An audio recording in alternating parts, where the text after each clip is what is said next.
Welcome back to the channel, guys. Today I'm going to be going over how to price cards and how to get a value for your cards. I've had tons of these questions on Facebook from even like my friends that I know in real life, from people at shows that just have cards that are into Pokemon. So I just figured this is a good way for me to sum it up on how I price cards and how I get a value for cards. So that's what basically this whole video is going to be about. It's not going to be too long, but I do want to hit on this. That way when somebody does ask me, I can tell them, hey, look, I'll help you out right now, but there is a video about it. So let's get into it.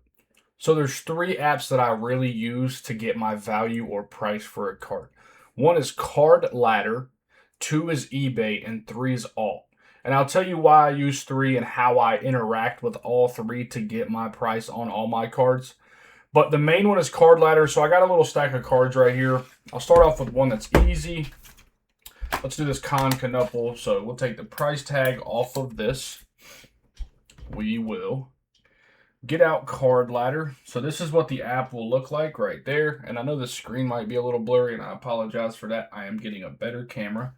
But so we will use Card Ladder, and I paid $20 a month for Card Ladder. So the way mine looks may look a little different than yours. But I do recommend, if you're going to get into cards and you're going to do this more than you think, or than you thought you were going to, this is a good investment. It's very easy. It takes a lot of simplifying things out of it. Like, you don't have to worry about typing in every single card or doing none of that good stuff. And also, if you have like a collection that you just want to go through real quick, they do like a 7-day free trial. So just make sure when you start that trial, you do it within 7 days. So that'll be a good way for you to go to your collection. But back to what I was saying, you'll click this little camera at the bottom if you do have the monthly subscriptions. So that, click the camera there, and it'll pop up like this, and you will snap a picture of your card. So Concanupple black foil should pop up. Nope, it popped up in the back. So this would be all of your cards. Now, it doesn't always pop up the exact card, or sometimes it pops up stuff like it. So don't just glance at this and think that your card that you took a picture of is this. Make sure it is right. So like here is a $20 sale on this card, same exact card. But before that, you see we got 45, 40, 45, 40, 45, 46, and 44, and then 65. So me as a seller, I have to look at August 16th, it sold for 20, and it didn't sell before that until May. So I bought this card under that $20 range, but as a seller, I'm going to list it back at that $40 range and let someone try to get me back down towards the 20. So not always do I get those kind of deals. Sometimes I'm doing the same thing, like I'm buying off of this price and I have to know that, and that kind of sucks sometimes. But when you have cards and you do this a lot, you kind of remember on certain cards that you're in for more than what you should be. So, like I was saying, so this one's a good example. 20, 45, and 40. So you go to your calculator and you do 20, 45, and 40. Divide by 3. That gives you your value average. So that would be $35 value. Now, if you're buying cards to sell, you don't want to spend $35 on a $35 card. Okay? So for me, between the $10 and $80 range, I like to be in between that like 73 to like 82%, depending on who it is. A Concanupple, you could be towards the 82%. Because you know that card will go back up in value during the season, and you know, like me, I'm in Charlotte, that card will move, so I will pay more on a percentage for a card like that. So what I will do is, let's just say 80%, you times that by 0.80, that gives you 28. Okay, so what I would do, sorry, my mom's calling me. What I would do is I would be at $35 value. I'd want to pay 80% of that, which would be $28, and then I would try to sell it for 85 to 90%. Okay? But here's the thing. When you get this 28 number, you don't want to start at 28. You don't want to tell the person you're buying the card from, let me get it at $28, because all they're going to say is meet me at 30. Okay? So what you do is you start with a couple dollars less than what is on this. Unless it's $100 cards, then the negotiation gets a little different, and I'll kind of show you like that. But I would say in this situation, I would just ask him, hey, would you take 20? The last sale's 20. Would you take 20? I'll match your last comps. If he matches your last comps, you know you're probably going to get back up to $45, and you can hold that until the season starts. Now, if you're trying to move the card and you're in a Charlotte show, you might buy that card for $25 and sell it for $30, $40, $45 at that same show. So if you think you can do that, then you can pay more. But I would offer $20, and then that you never know. They might say, okay, $25, and you just saved yourself $3. And I know $3 does not sound like a lot, but when you have as many cards as I do and as many cards as a lot of people do, you do $3 times the amount of cards we do. That's a lot of money. So let's just say you saved just $3, right? So let's say you save $3 on 100 cards. It's $300 you just saved yourself. Now, you can take that $300 and go buy a Wemby slab or a Kyler Murray rookie auto out of 20, and you still have money left over. So don't always be a penny pincher. Don't always aggravate somebody over a price. But in some situations, on a card like Concanupple Black Foil that guy might be sitting on for a while, you could say, hey, man, would you take $20 for that? And you never know. He might just say yes. And now, instead of being in the card for 80%, you are in the card for what? Let's see, 35 times, you're less than, let's say 35 times 60. You're in the card for less than 60%. So it never hurts to ask. And if they say, nah, I couldn't do 20, then that's when you say, hey, what about 25? So, but Card Ladder is very good. Now, if you go to Card Ladder, sometimes when you take a picture of the card, it shows up different than if you would have typed it in. So let's say you're doing a negotiation with another person and they're getting some numbers and you're getting some numbers. You can always relay right back to eBay. So on eBay, you can take the same exact thing, click this little photo button right here at the top. Let me take it off the screen, but this is how it'll look. It might do it on eBay though. Let's see. Now, here's the thing. If you're an older guy and you don't know much about the cards, or you're just getting into it and you don't know much about the cards, the first picture you snap, these numbers that come up mean absolutely nothing in most situations, okay? Because I could list this card right here on eBay for $400 and no one's ever going to buy it. But that does not mean that your card that looks just like this is worth $400. So when you get on here, you take this and you go to filter and you scroll down to show more and click sold items. And here will be all your sold items. Now, here's another thing. On sold items, you have to click on that sale. Because if you click on this and it's got a line through it, that means they took a best offer.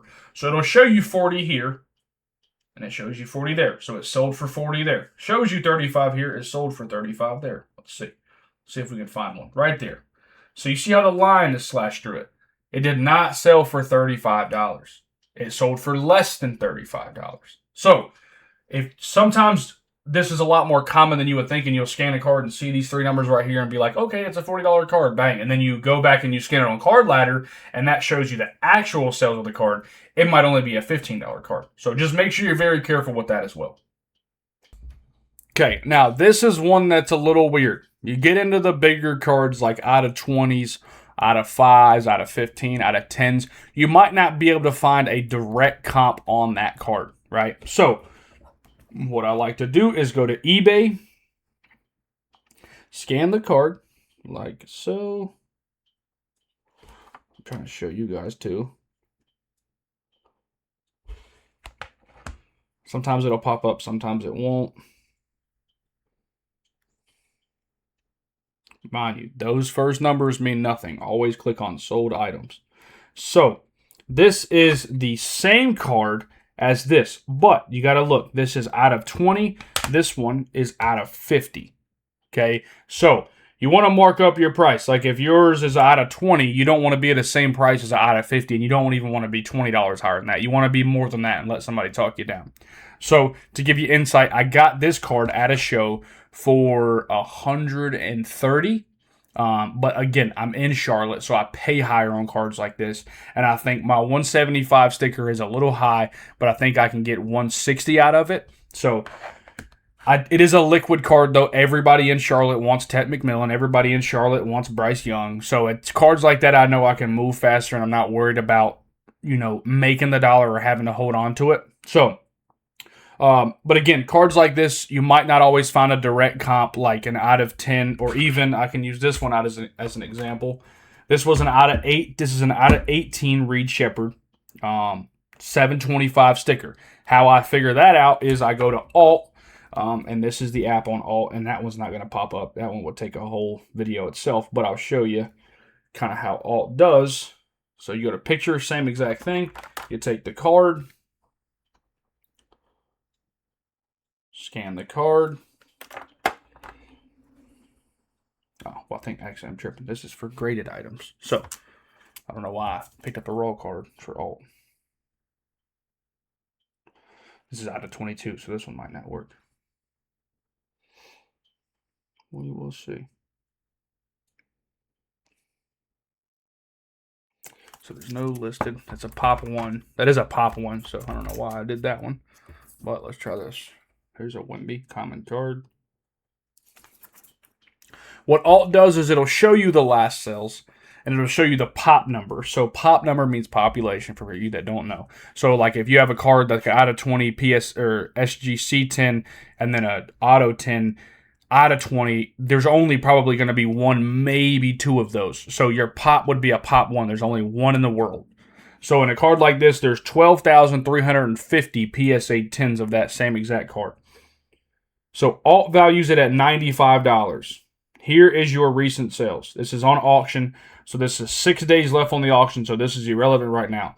110, 99, and there's another auction.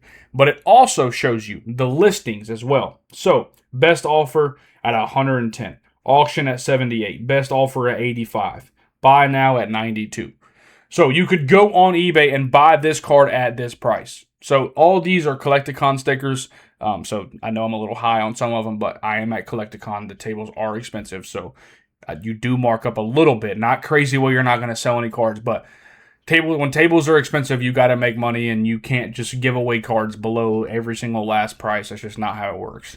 But Alt is very good for also Pokemon as well. You can look up cards, and if you don't see any recent sales, like if your last sales from 2024, you can go to Alt, scan the card. It'll give you the value that it thinks it's at right now. It'll also show you the recent transactions and then the listings. So this will be your listings and this will be your recent transactions. And so if the only thing you have is, let's say the card sold for 2024 for $100, right? And let's say that's Wemby. We know Wemby's market's higher than it was in 2024. So what you could do is look at the listings, and if there's any listings and the only listing you see is a 190, you could put 190 on your card. So it's just a way to get a value for a card, even though there's no recent sales or nothing sold recently. I don't know why I double said that, but you could just try to build a value from the knowledge you can find. And if you can't find a direct comp, like I was going to say about the Tech McMillan, if you can't find a direct comp on this, like if you can't find the out of 50 version or the out of 99 version, you can always look up the same exact year of the same product, something like it, to get an idea of what the card's worth. So use any kind of resource you possibly can. And I've always said this to everybody. I don't care how big I ever get. Please message me with any questions. I don't mind helping at all. I might not get back to you the same exact day. But if you got a card that you're not sure what it's worth, you have zero clue what's going on, you're just new to the game, or you have an old collection, use Card Ladder. If you can't figure it out, shoot me a text, DM me, whatever you got to do. I will eventually get back to you, and we'll try to get a price on your card. And if I like it, I might buy it. So, last thing, before you leave, please subscribe to the YouTube. It helps me so much. I love doing this. Trying to make it my full-time job as hard as I possibly can. I'm grinding, posting every single day on all the platforms. But, on the other hand, if you haven't yet, please join the giveaway. Go to my YouTube Shorts, find the giveaway post, and I know in the video it says to tag 3 friends in YouTube. Don't worry about doing that. Just make sure you subscribe to the channel, share it to somebody, and like the video. It's all you got to do, and then you're entered. So make sure you like the video, make sure you share it to somebody, and then comment done on YouTube. That way I know. On other platforms, just tag somebody and I know you're done. But just comment done once you share it, you like it, and you subscribe, and you'll be entered in to win a LeBron James Beckett 9 chalk throw slab. It's about a $150 card I'm giving away for free once I hit 1,000 subs. Thank you so much.